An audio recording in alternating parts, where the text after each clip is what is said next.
Buenas noches. La verdad que el número de inflación, muchos dicen que impactó, que sorprendió, y debe ser que le ha sorprendido a la gente que está atrás de un escritorio y que no va al supermercado, ni carga nafta, ni paga cuentas, porque todo vemos que sube. Los que estamos en la cotidianeidad, vemos que sube todo. Entonces, cuando llega una inflación de alrededor del 7%, puntito más, puntito menos, no te sorprende. Ahora, el tema es, ¿dónde para esta escalada? Porque dicen que la de marzo va a venir peor. ¿Cómo se para esta escalada? Recién viniendo para el estudio, escuchaba que a la invitada se lo pregunté cuando llegué si había escuchado bien. 577.000 millones de pesos mensuales de interés del LELIQ. ¿Cómo se para esa? No puedo decir, no sé cómo llamarlo, esa cantidad de pesos. ¿Hay salida? ¿No hay salida? La salida tiene que ser brusca, drástica, tiene que ser de a poco, porque cada punto de inflación genera más pobres, genera más gente que queda absolutamente fuera del sistema. Está con nosotros Gisela Beritier, una amiga de la casa que viene, que nos cuenta, que nos explica y que la verdad que es una de las economistas más didácticas que tenemos. Bueno, ella está en el ICDA, también hace docencia, es la directora del Instituto de Ciencias de la Administración de la Universidad Católica de Córdoba. Por favor, después de los auspicios, que nos explique un poco cómo es esto, qué es esa bola de pesos de las LELIQ, qué significan para los que no tenemos LELIQ, los que no compramos dólares, ni oficiales, ni Blue, ni MEP, ni nada, que el dólar todos los días un poquitito vaya subiendo, sobre todo el oficial. ¿Qué es esto del ajuste por inflación? Porque ya con una inflación del 100%, muchos hablan de que en realidad lo que está haciendo el gobierno es ajustar por inflación. Quédese, después de los auspicios le preguntamos a Gisela qué significa todo esto que nos está pasando y sobre todo si hay salida.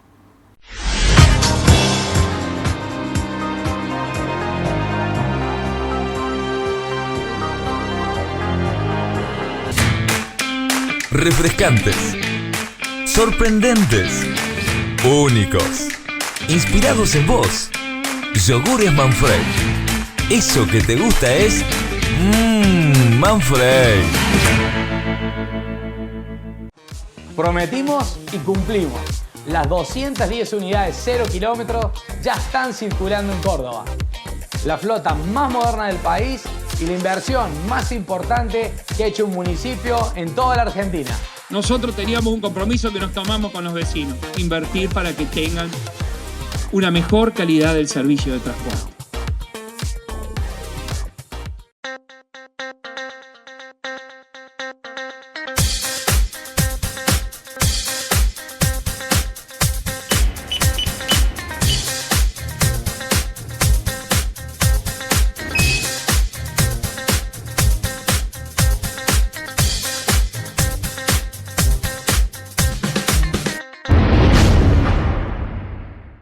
Hoy les venimos a contar cuál es el método de la ultracavitación. Esta es una técnica reductora. La principal finalidad es eliminar los depósitos de grasa acumulados en el cuerpo. Reduce de 2 a 3 centímetros por aplicación. Te esperamos en XL Centro de Salud Estética, Avenida Rafael Núñez 3773. Nos estamos viendo.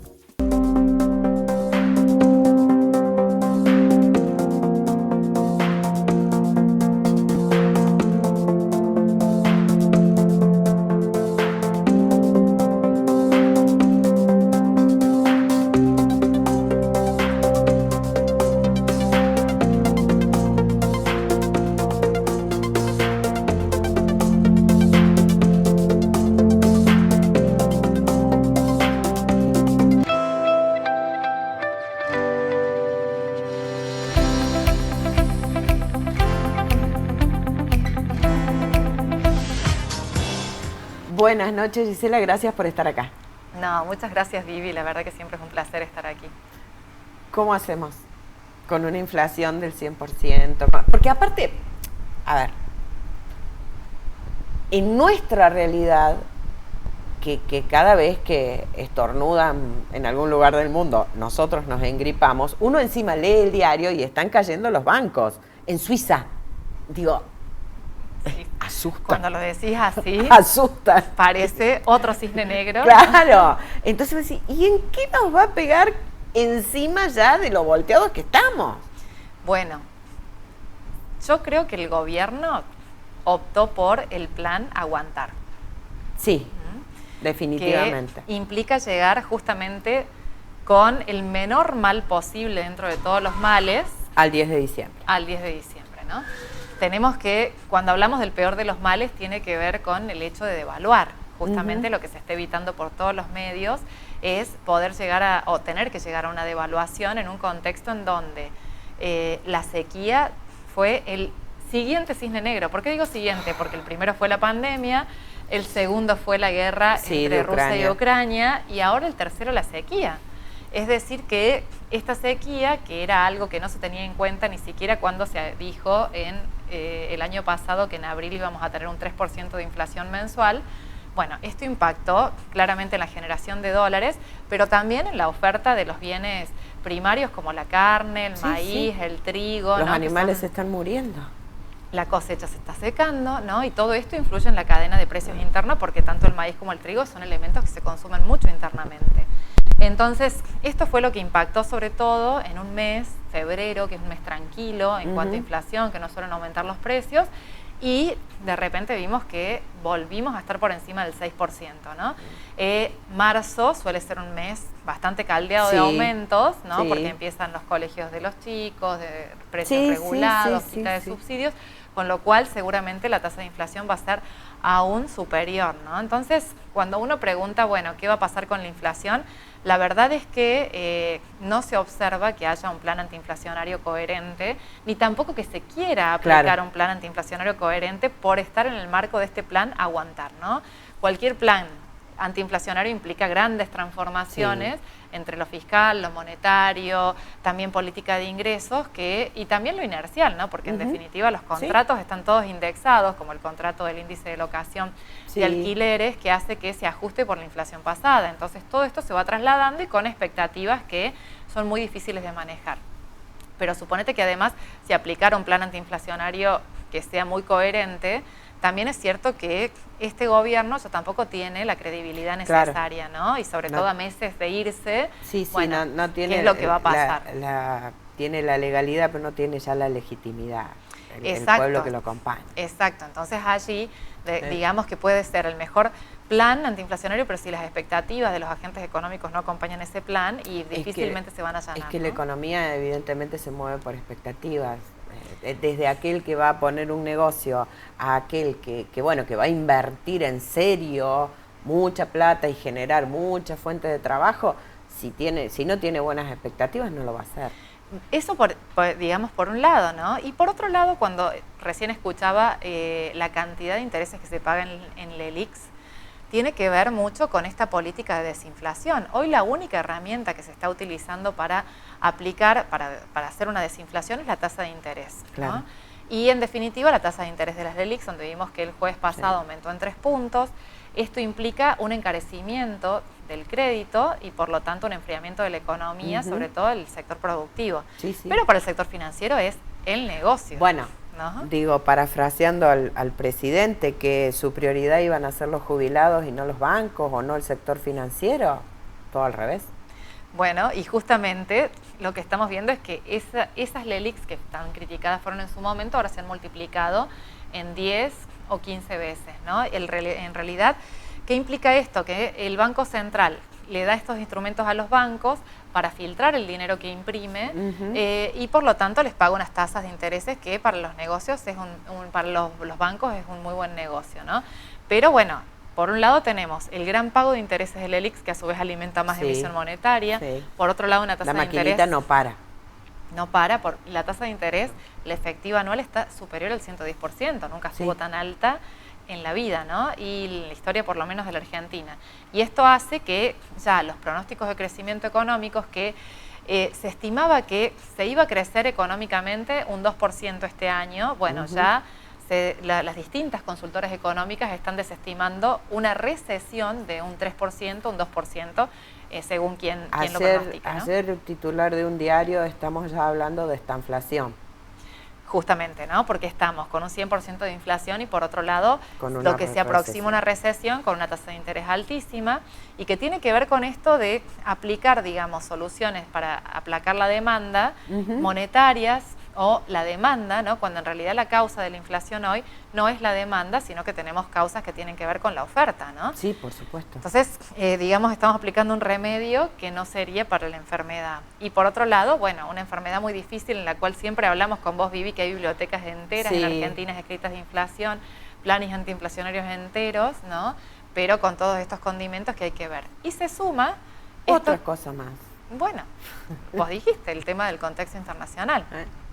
Vimos que se anunció ahora, empezando la semana, ¿no? Que la Fed, que es el Banco Central de los Estados Unidos, el de la Unión Europea, Suiza, Canadá, Japón, se han unido todos los bancos centrales, pero haciendo un frente muy corporativo para frenar esta crisis de confianza en los sistemas bancarios. Una especie de salvataje para frenar la crisis de confianza. Exactamente, y esa crisis del salvataje tiene que ver con entregar líneas de crédito para los bancos que tengan corridas de depósito y no pase lo que está pasando ahora con el Credit Suisse, que en donde en definitiva la Unión de Bancos Suizos lo está comprando para poder salvarlo, pero en realidad si esta crisis de confianza se transforma en una crisis de liquidez, en una crisis de solvencia, ahí estamos en la crisis del 2008.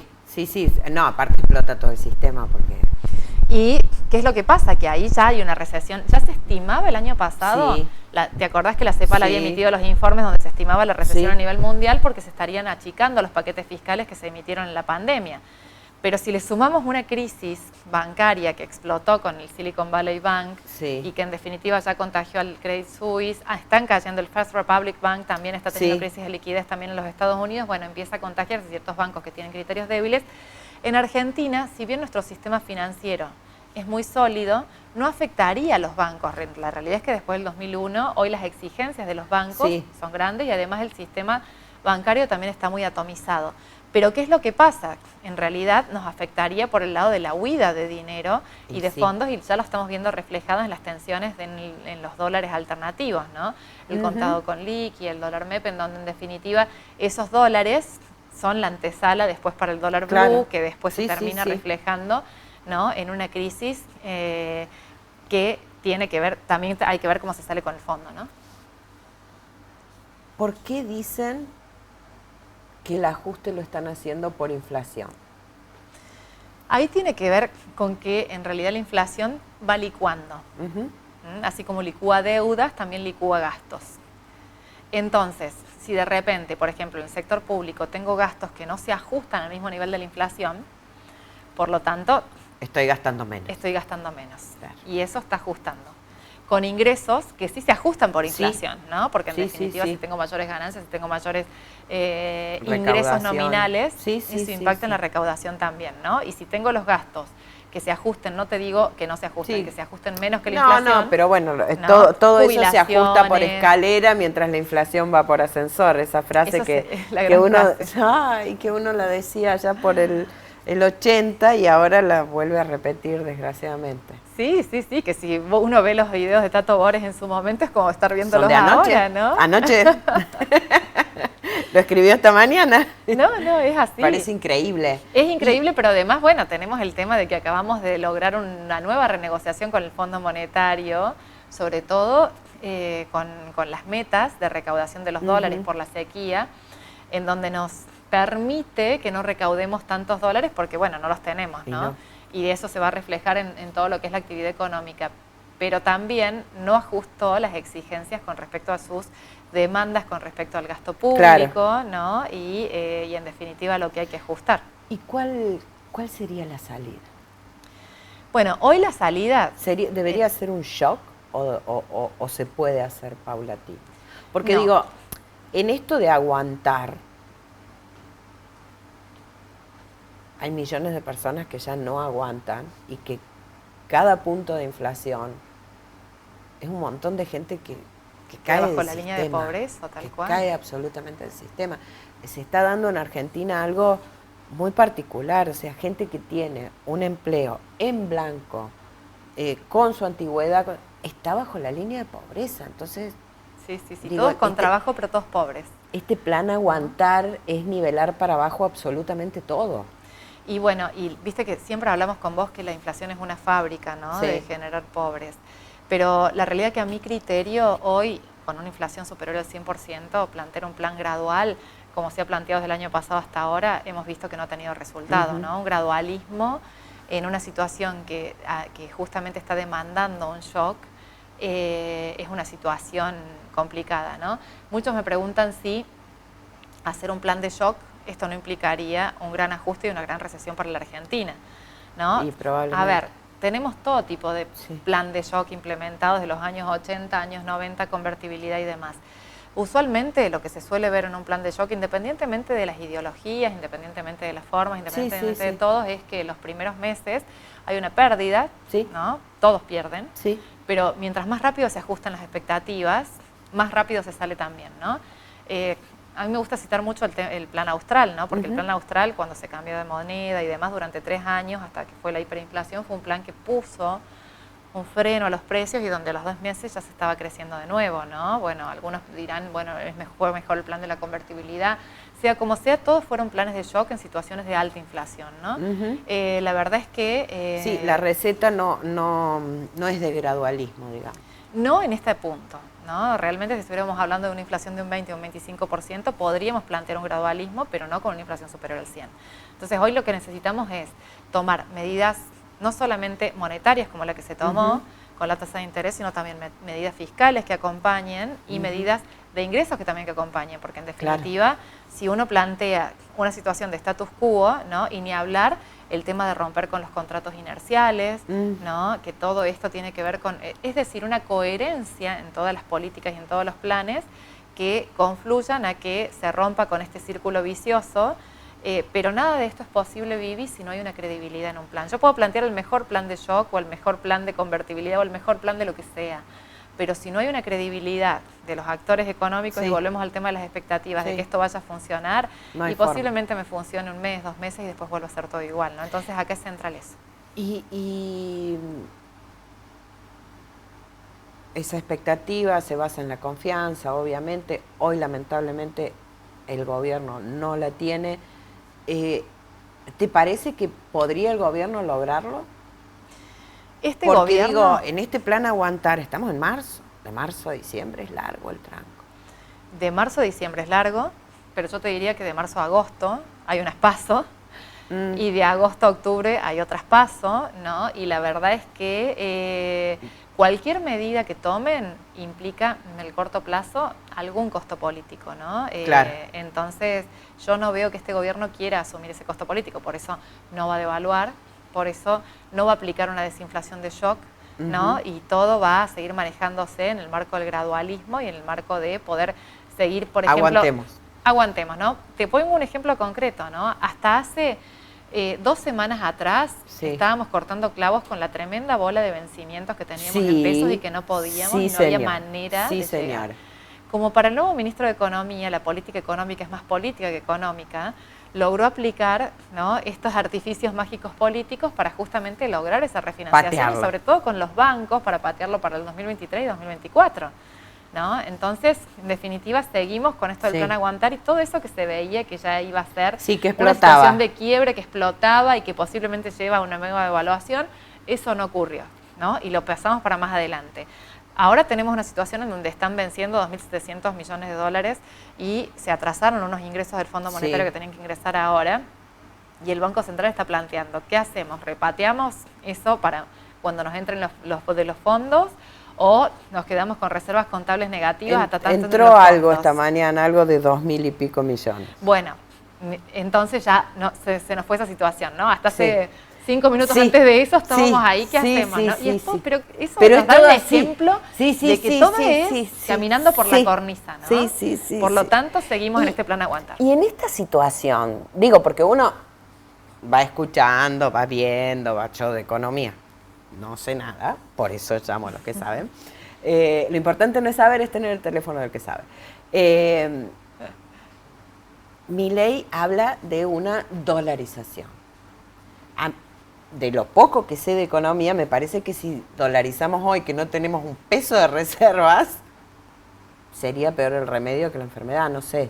Me parece a mí, no. A ver, obviamente que en una sociedad como la Argentina suena romántico, ¿no? Y en definitiva en una sociedad donde pensamos todo el tiempo en dólares y huimos todo el tiempo al dólar por una cuestión de que no tenemos moneda, suena romántico, ¿no? La realidad es que todos los ejemplos de economías dolarizadas, Ecuador, Panamá, son economías muy pequeñas y hasta te diría que no tienen producción, nunca del tamaño. No hay ejemplo en el mundo de un tamaño de un país como Argentina en donde se haya dolarizado y con la complejidad de Argentina, ¿no? En donde en definitiva lo que debería evaluarse hasta incluso es como Estados Unidos, que tienen diferentes bancos centrales en distintos lugares dependiendo de cómo son las economías regionales por la extensión que tienen, ¿no? Entonces, Estados Unidos lo tiene así. Dolarizar la economía obviamente es eliminar los bancos centrales, ¿no? Y eliminar además de todo, eso... Además, la soberanía económica, pero todo. además, empecemos a hilar finito sobre la idea de la dolarización. Bueno, a ver, si voy a atar mi moneda al dólar, ¿no? ¿En cuánto voy a poner, por ejemplo, el tipo de cambio a la hora? ¿O en cuánto voy a poner el tipo de cambio que después se va a trasladar al sistema de precios, ¿no? 400, 500, 600, 700. Suponete que lo pongamos en 700 pesos que valga el dólar y a partir de ahí dolarizamos todo.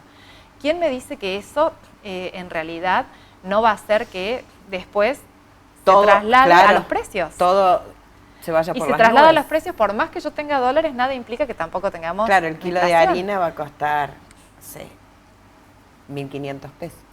A ver. Entonces el pan va a costar 5.000 pesos. Y también, dolarizar tampoco implica que el Estado puede gastar más. No, lo vimos en la época de Menem, donde teníamos una dolarización indirecta y que en definitiva el gasto público fue altísimo y terminó con el 2001 siendo pero con una dolarización, ¿no? Indirecta, sino no puede el Estado gastar porque no lo tiene. Pero no solamente... Si nosotros no generamos dólares. No, es que ese es el otro tema. Claro. Vos lo dijiste muy bien. ¿No? No los generamos. Tengo que pedir permiso para ¿A quién se los pedimos? Claro, ¿no? O sea, paso a ser... Salvo un sector agropecuario que, que depende mucho de todo esto, pero en definitiva... Sí, pero también lo tiene que, a ver, tiene que plantar la plantita para después tenerlo. Sí. Digo, no es que lo suena muy no romántico. Una maquinita de fabricar dólares. No, nosotros. Suena muy romántico, pero cuando empezamos a analizar en puntos finos de qué se trata esto, no es tan simple, ¿no? Y además los costos y los beneficios, cuando uno tiene que sopesar en esto de costos o beneficios, atarme a eso, por ejemplo, el día de mañana que se empieza a trazar la competitividad argentina, ¿qué hacemos? ¿No? ¿Cómo fomentamos la competitividad? Ya no podemos fomentarla más. No. En una dolarización, eso, y el día es que querramos salir de la dolarización, ¿cómo hacemos? Por eso te digo, un sector productivo tan heterogéneo como tiene la Argentina, con economías regionales tan diversas, pensar en una dolarización que afecte la competitividad, que afecte, digamos, la forma de traccionar la economía directamente, es muy difícil, ¿no? Y eso nada viable. Dice de que en realidad no vamos a tener más gasto público, no vamos a tener más inflación, nada en realidad dice que eso sea así, ¿no? Ahora que vos decís esto de las economías regionales, ya se nos fue el tiempo, pero quiero tu opinión, esto de el dólar soja 1, el dólar soja 2, ahora el dólar vino, no sé. Malbec. El dólar Malbec, después mañana saldrá el dólar limón, porque seguramente en Tucumán quieren exportar limones, Bueno, en realidad, a ver, lo mejor hablando del plan aguantar. Hablando del plan aguantar, lo mejor sería tener un mismo tipo de cambio para todo y que eso lo sirva para todos, ¿no? En definitiva, y hay muchas bibliotecas escritas y estudiadas sobre esto de diferentes dolarizaciones en distintos lugares, ¿no? Pero sí, a mí me gusta siempre hablar de la enfermedad holandesa, ¿no? ¿En qué consistió la enfermedad holandesa? Justamente fue una situación en la cual descubrieron yacimientos de petróleo muy importantes, entonces aumentaron muchísimo las exportaciones del sector petrolero y eso hizo que todo fuera hacia el sector petrolero en desmedro del resto de los sistemas productivos y además también del desarrollo productivo. Por supuesto. ¿No? De lo que fue justamente Noruega, ¿no? Entonces, perdón, Holanda. Holanda. Entonces allí se juntaron y justamente vieron que en realidad esto estaba siendo nocivo para la economía y que Sí, era sectores monoproducto su productivos, economía. y que era monoproducto, entonces dijeron, no queremos ser una economía primarizada, y ahí empezaron un plan de fomento para todas los otros sectores que justamente tenían muchísimo valor agregado, pero que había que fomentar. Bueno, acá estaríamos haciendo justamente la enfermedad holandesa de la soja, ¿no? Con esta postura.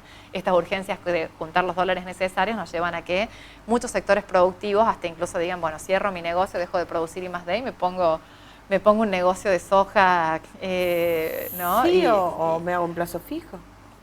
O lo que fuera. No corro, y no corro los riesgos. No corro los riesgos de todo esto. Digo, en realidad todo termina alimentando la bicicleta financiera, porque no sé si este negocio a lo mejor da para alquilar un campo, o no sé de soja, entonces no quiero, entonces ¿qué hago? Para renegar con esto, lo cierro y pongo la plata en plazo fijo, y en realidad ahí es donde la producción empieza a desmoronarse de todos lados. Exacto. Porque conviene más la bicicleta financiera que producir. Exacto, que eso es donde no tenemos que caer, ¿no? Y bueno, pero indefectiblemente estamos yendo por ese camino hoy. Es así. Por eso hay muchas El sector que cuestiones, más gana hoy es el financiero. Y justamente, ¿no? Que si no es por las LELIQs, es por la alta tasa por de interés, eso. ¿no? Y bueno, y en definitiva lleva esto de decir, por bueno, cualquier a ver, ¿cómo bicicleta hacemos, que le encuentres, ganas más y bueno, y corres menos riesgo. Entre comillas, porque digo, no es normal una ganancia de este tipo. El riesgo intrínseco está, y después te salen con un plan Bonex o que te pagan de acá a 10 años con el interés de la tasa de Noruega combinada con... Bueno, pero mientras tanto, yo personalmente conozco gente que te dice, no, ¿para qué voy a invertir? La puse en plazo fijo, o tengo LELIQ, o tengo... Bueno, la pregunta acá sería, ¿qué se va a hacer para fomentar sectores productivos, sobre todo de alto I+D, ¿no? Hablo del tecnológico, hablo de la bioenergía, ¿no? Y hablo de sectores que tienen muchísimo potencial, los biocombustibles. Totalmente. ¿No? Entonces, ¿qué hacemos? Hoy somos en biocombustibles los más competitivos del mundo, ¿no? Entonces, ¿qué hacemos nosotros para fomentar todo eso y que tengan alto I+D y no primarizar la economía? ¿Y ¿no? qué hacemos con la oportunidad que se nos viene con el litio? Bueno, litio, ¿no? Vaca Muerta, por ejemplo, este año va a tener una producción bastante importante. El tema ¿no? es cómo manejamos eso, porque las oportunidades, cualquiera con el que hablas te dice, no, es que esto va a cambiar. Hay expectativas, porque está lo de Vaca Muerta, está lo del litio. Bueno, la sequía en algún momento va a terminar, pero hay que pasar este año en esto del plan aguantar, ¿no? Sí. Pero bueno, te lo dicen economistas y gente que te dice, pero la expectativa, teniendo en cuenta todo este recurso natural, ya sea litio, vaca muerta, soja y demás, sí, el tema es cómo manejamos eso. Bueno, las porque políticas si lo seguimos manejando como hasta ahora, son importantísimas, ¿no? Y en definitiva ahora lo que se está viendo es, bueno, a ver cuáles son los sectores más productivos que me pueden dejar dólares ya, porque tengo las reservas de bancos centrales negativas. Hoy es lo urgente, no lo importante. Y lo que pasa es que si esas reservas quedan en negativo, se viene la mega devaluación, y es a lo que no quieren llegar, ¿no? Y volvemos a lo mismo, plan aguantar. Muchísimas gracias. Gracias a vos, Vivi. Estamos acá en el plan aguantar. Es así. Lamentablemente. Lamentablemente es así. Buena semana, buenas noches, se nos fue el tiempo y la verdad que qué interesante esta nota. Vuélvala a ver, búsquela en YouTube y vuélvala a ver, porque ahí uno entonces va entendiendo por qué aumenta la carne cuando uno va a la carnicería, por qué aumenta la fruta, por qué aumenta el combustible, porque no hay un plan, porque no hay un proyecto de país. Entonces, ¿sabe qué? Este año tenemos la oportunidad de votar. Fijémonos qué nos dicen con respecto a esto que nos decía recién Gisela. ¿Qué nos dicen con respecto al tema de la productividad, al tema de cuál va a ser la matriz productiva que va a tener Argentina? ¿Qué importancia se le va a dar a Vaca Muerta, a los biocombustibles, al sector agropecuario, en Córdoba, al sector metalmecánico? ¿Qué queremos como país? ¿Qué queremos ser? ¿Queremos tener un monoproducto que sea soja dependiente? Entonces una seca como esta nos quita 20.000 millones y quedamos sin nada. ¿O queremos ser un país que cada región tenga su producción y a cada región, sí, por supuesto, el Estado tiene que atender y tiene que ver cuáles son las características y las necesidades? Aprovechemos. Tenemos la oportunidad de ejercer la democracia en un año muy especial, 40 años de democracia. Honrémosla involucrándonos, participando, escuchando, aprendiendo, preguntando.